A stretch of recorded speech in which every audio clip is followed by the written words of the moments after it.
காணாங்கத்தை மீன் வறுவல். அதுக்கு தேவையான பொருட்கள் பார்க்கலாம்.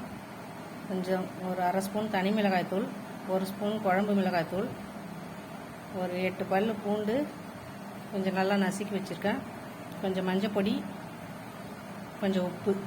இது எல்லாத்தையும் தண்ணி விட்டு கலந்து மீனை பெசரி வச்சுக்கலாம்.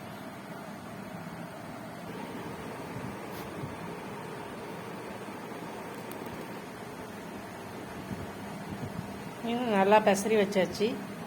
இப்போ இந்த மீன் ஒரு அரை மணி நேரம் நல்லா ஊறட்டும், அதுக்கப்புறம் வறுத்துக்கலாம்.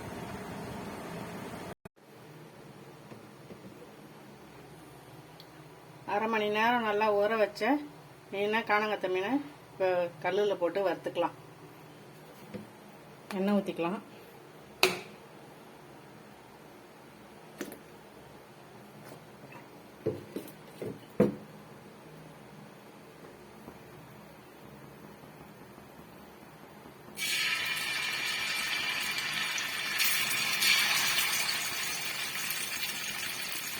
இதுலேயே கொஞ்சம் கருவேப்பிலையை போட்டுக்கலாம்.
சுவையான காணாங்கத்தை மீன் வறுவல் ரெடி.